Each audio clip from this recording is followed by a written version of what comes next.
Så, och hej och varmt välkomna till dagens återkommande presskonferens som sker med anledning av Northvolts neddragningar och effekterna det har på det lokala näringslivet. Med oss idag så har vi Kristina Sundin Jonsson, kommundirektör Skellefteå kommun, Anja Palm, näringslivschef Skellefteå kommun och på länk Patrik Sällström, regional utvecklingsdirektör Region Västerbotten. Och vi kommer att ha en gemensam dragning och därefter blir det enskilda intervjuer direkt. Och tittar man på det här via länk så finns det möjlighet att ställa frågor via telefon eller Teams efteråt. Varmt välkomna än en gång. Nu ska jag lämna över till Kristina. Tack så mycket, Emelie. Och varmt välkomna till den här träffen idag. Jag tänker rekapitulera lite grann i alla fall och säga att det här arbetet inledde vi ju i full kraft från alla parter som är involverade i detta i september. Det är ju Skellefteå kommun, men det är också Region Västerbotten, Länsstyrelsen, Tillväxtverket, Arbetsförmedlingen. Statens servicecenter är ju också naturligtvis berörda här och inte minst civilsamhället och näringslivet som påverkas av detta. Men det som är nytt från vår senaste pressträff som jag vill berätta om idag är att vi från kommunen, Region Västerbotten och Länsstyrelsen har skickat in 3 skrivelser till regeringen med anledning av det här läget. Och den första skrivelsen den handlar ju om att ge Migrationsverket i uppdrag att ta fram ett förslag som gör det möjligt för den högutbildade arbetskraften som kommer från tredje land att stanna kvar i Sverige. Och också kunna ta andra jobb inom den här gröna omställningen. Vi vet ju sedan tidigare att den här gröna omställningen den ser vi ju alla som avgörande för att klara utmaningar men också viktig för Sveriges konkurrenskraft. Och därav också vårt inspel till regeringen. Näringslivet har ju också återkommande varnat för kompetensbristen inom vissa yrken och som egentligen nu utgör det här största hindret för att vi ska kunna göra den här omställningen och expansionen. Och vi står ju nu, som ni alla vet, med högutbildad arbetskraft som snabbt kan komma att lämna Sverige, som redan till viss del till och med har lämnat Sverige. Och samtidigt vet vi att det är väldigt stora satsningar som pågår runt om i det här landet. Till följd av gröna omställningen, men också inom andra branscher. Och vi vet att man behöver anställa operatörer, elektriker, mekaniker, underhållstekniker, civilingenjörer med mera. Precis den kompetens som precis nu har frigjorts i Skellefteå. Och som faktiskt visat sig över åren har varit väldigt svårt att hitta i tillräcklig omfattning i Sverige. Men dessa personer som nu lämnar Northvolt kan ju då på grund av det här regelverket komma att lämna Sverige innan andra företag har börjat anställa. Så därför har vi nu lämnat den här skrivelsen och där vi uppmanar regeringen att ge just Migrationsverket i uppdrag att se vilka möjligheter det finns. Det finns idag undantag från arbetstillstånd för tredjelandsmedborgare. Det vill säga om du är medborgare i ett land utanför EU och är forskare, lärare eller gör praktik med anknytning till en universitetsutbildning så är det undantaget kravet på arbetstillstånd men behöver då söka uppehållstillstånd. Och vi ser att om den här lagstiftningen skulle kunna appliceras på tredjelandsmedborgare som nu friställs från Northvolt så ges ju Sverige större möjlighet att ha tid på sig för att kunna ta tillvara på den här arbetskraften på olika sätt. Den andra skrivelsen den handlar just om att ge möjligheten om att kunna skapa ett internationellt konkurrenskraftigt tillväxtkluster för batteritillverkning, elektrifiering och fordonsindustrin. Och vi vet ju att regeringen för ett par veckor sedan gick ut just med anledning av det här varslet om en stor satsning. Forskningssatsning inom batterier och energi på drygt 700 miljoner. Och vi ser ju nu möjligheter för de här pengarna att verkligen kunna komma till nytta i den här regionen men också i Västra Götalandsregionen. För vi ser ju att en kunskap om elektrifiering och batteriproduktion som finns i Skellefteå, att om den knyts ihop med fordonsindustrin och Västra Götalandsregionen, då kan det verkligen lägga grunden för ett forsknings- och innovationskluster i världsklass. Vi vet att fordonsindustrin är central för klimatomställningen, men den har ju också varit väldigt viktigt under lång tid för både svensk och europeisk industri och sysselsättning. Och om industrin ska fortsätta vara konkurrenskraftig så krävs det att Sverige kan fortsätta bygga starka innovations- och forskningskluster. Och vi har ju sedan tidigare ett väldigt starkt kluster som är kopplat till Västra Götalandsregionen och fordonsindustrin. Och vi ser nu att utvecklingen som sker i Skellefteå ger väldigt goda möjligheter att bygga ett internationellt konkurrenskraftigt kluster med fokus just på elektrifiering och batteriproduktion.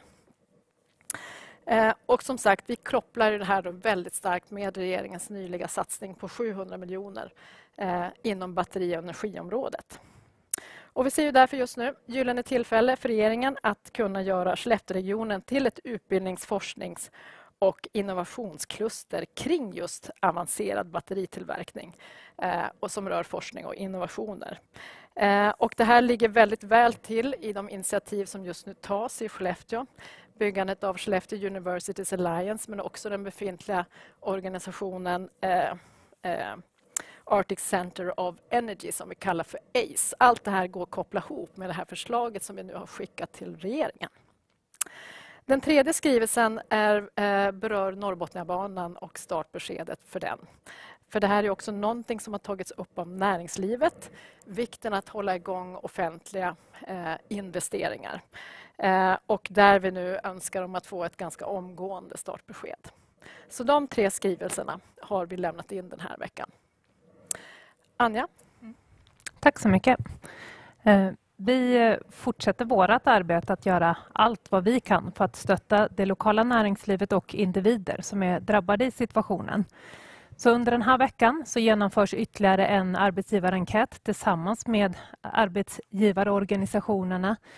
Både för att få en uppdaterad lägesbild men också med anledning av den kompetenscheck som Region Västerbotten har.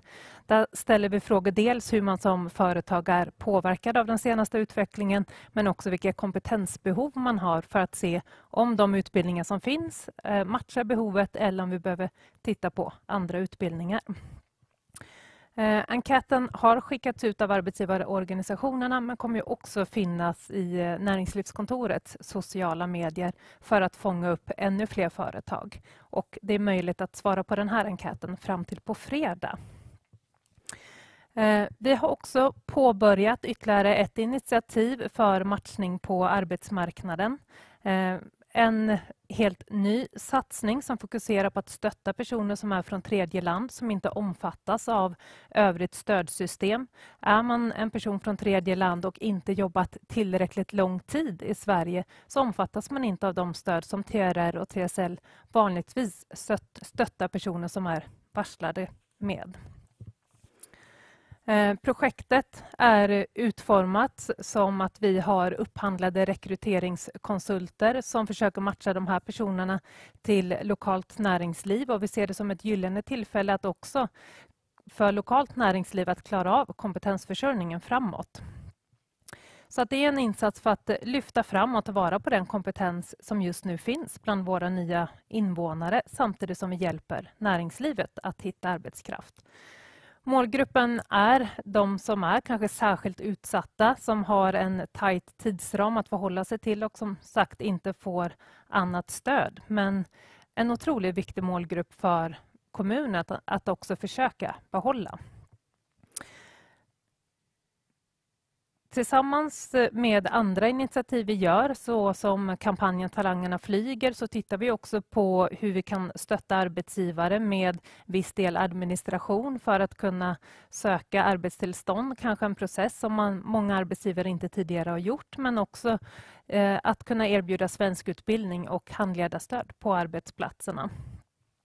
Och vi har ett starkt både hållbarhets- och jämställdhetsfokus i projektet då många är här med sina familjer. Och på det sättet viktigt för kommunen både utifrån ett jämställdhetsperspektiv och ett demografiperspektiv. Startade under november och kommer åtminstone pågå året ut och sen så kommer vi utvärdera och se om vi kommer fortsätta insatsen under januari-februari. Och det här är ju i nära samverkan med Näringslivskontoret, rekryteringskonsulterna, Welcome House, TRR, TSL och med Northvolt. Precis som vi har sagt tidigare så är det otroligt viktigt att arbetsgivare fortsätter annonsera sina tjänster på Platsbanken. Dels för att det ska vara möjligt för individen att kunna söka ett arbetstillstånd, men framför allt för att synliggöra var jobben finns. Har man rekryteringsbehov så får man gärna synliggöra det, och det underlättar många av de olika insatser som just nu pågår. Det är också viktigt att de individer som nu är uppsagda eller som har gjort sin sista dag registrerar sig på Arbetsförmedlingen. För det är först då man också kan få ta del av det stödsystem som finns för individerna. Vi har genomfört våra 4 matchningsevent, Meet and Match, och kommer påbörja en uppföljning av det, så att den får vi lov att återkomma med. Vi har redan hört flera berättelser från både individer och från arbetsgivare om att det har varit ett värdefullt evenemang. Men den totala uppföljningen kommer vi behöva återkomma med. Där vet vi ju att rekryteringsprocesser tar ofta tid, och det är just tiden som många av de här individerna inte har. Därför den skrivning som Kristina berättade om till regeringen om att uppdra åt Migrationsverket att se över tidsförhållandena som de här personerna har är otroligt viktig. Så då tänker jag att jag ska lämna över till Patrik Sällström, regional utvecklingsdirektör, Region Västerbotten. Tack så mycket, Anja. Ska vi se om det är rundgång, men det kanske man åtgärdar det. Tack så mycket. Men som sagt var, jag tänker först påminna lite grann varför vi engagerar oss så mycket i det här arbetet tillsammans med Skellefteå kommun och Länsstyrelsen framför allt. Men vi har ju även andra statliga myndigheter med och Sveriges kommuner och regioner. Och det är ju naturligtvis att vi försöker göra allt vi kan för att stötta då drabbade anställda och drabbade företag som egentligen då konsekvenserna runt den omstrukturering som sker kring Northvolt. Och målet med det här arbetet är ju att vi vill ju behålla så mycket som möjligt av den här kompetensen i vår region. Vi har ett stort behov av kompetenser i andra verksamheter. Kompetensförsörjning är den enskilt största tillväxthindret i vår region. Och det är naturligtvis oerhört viktigt att vi kan ha möjlighet att försöka behålla så många som möjligt i vår region i Västerbotten. Och från Region Västerbottens del så fortsätter vi att bistå i arbetet med olika resurser. Dels så resurser då för projektledning. Vi jobbar väldigt mycket hela tiden med att försöka kartlägga vilka behov som finns för de drabbade anställda och drabbade företag. Och ett sådant aktuellt exempel är ju att vi tittar nu på en scenarioanalys där vi tittar utifrån ett antal alternativa scenarios. Vad händer vid en rekonstruktion som nu sker enligt Chapter 11? Vad skulle det kunna få för konsekvenser på arbetsmarknad, ekonomi, näringsliv, sysselsättning? Och vad skulle det innebära om vi hamnar i en eventuell konkurs? Och med olika scenarios kring eventuellt nya ägare då, potentiellt nya ägare, och hur det här kan eventuellt påverka produktion och vad det får för konsekvenser för både Skellefteå kommun, Region Västerbotten som region eller län, men också påverka nationellt. Och den här scenarioanalysen har vi nu tagit hjälp av en extern firma också som hjälper oss med att titta på olika tänkbara alternativa scenarios som vi jobbar tillsammans med Skellefteå kommun, Länsstyrelsen och då Region Västerbotten tillsammans med den här externa firman. Och ambitionen är att vi ska få fram ett underlag innan årsskiftet så vi står väl rustade och höjer vår beredskap för olika tänkbara scenarios. För att också då vara beredda med vilka behov av åtgärder behövs de olika tänkbara scenariosarna. När det gäller då övrig verksamhet som Region Västerbotten bedriver med anledning av det här arbetet, det är ju dels att vi jobbar ju med att finansiera olika åtgärder som behövs. Det innebär att vi skruvar i våra befintliga existerande projekt. Vi tittar på möjligheter också att finansiera nya behov av utvecklingsinsatser. Men vi har också företagsstöd, och det är ju någonting som vi har i våran ordinarie verktygslåda. Region Västerbotten har ju ett statligt uppdrag att stötta regional utveckling, och i det så finns det då i verktygslådan ett särskilt företagsstöd som regleras i lag och förordning. Och det här företagsstödet kan vi då anpassa utifrån de behov som finns i vår region. Och när det gäller då just med drabbade företag som då har haft affärer med Northvolt och kanske blev drabbade i samband med att expansionsbolaget Northvolt 1 expansion eller bygg- och utvecklingsbolaget gick i konkurs, så tog vi fram ett företagsstöd som då baserades bland annat på vad vi hade gjort en kartläggning, eller Skellefteå kommun gjorde en kartläggning där man frågade drabbade företag vilka behov av åtgärder man hade, och där framgick det bland annat behov av insatser kring kompetensutveckling och omställningsinsatser. Och utifrån det så tog vi då fram skyndsamt ett specifikt företagsstöd som är temporärt, som då handlar om en tillfällig kompetenscheck. Och det här skulle jag vilja påminna om, att det här stödet finns och är sökbart till och med sista februari 2025. Och insatserna får då pågå max 6 månader. Och stödet är sökbart för företag i hela Västerbotten. Och det riktar sig då till företag som drabbas extra hårt av neddragningen kring Northvolt och som vidtar då kompetensinsatser eller omställningar för att säkra verksamhetens långsiktiga fortlevnad.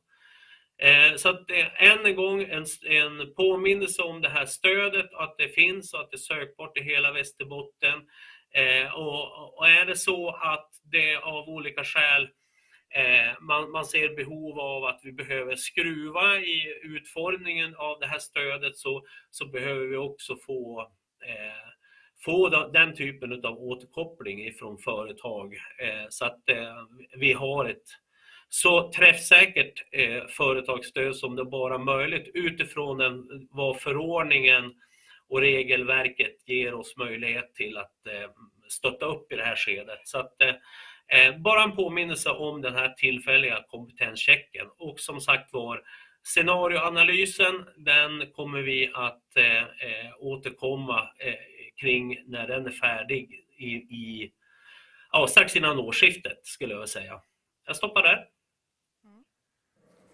Tack så mycket Patrik, och om jag ska sammanfatta den här dagens presskonferens så handlar den dels om 3 skrivelser som vi har skickat in från Länsstyrelsen, Region Västerbotten och kommunens sida till regeringen. Det handlar om startbesked för Norrbotniabanan, det handlar om starta ett stort innovationskluster, och det handlar om också att ge ett uppdrag till Migrationsverket för att se hur vi kan behålla den här högkvalificerade arbetskraften.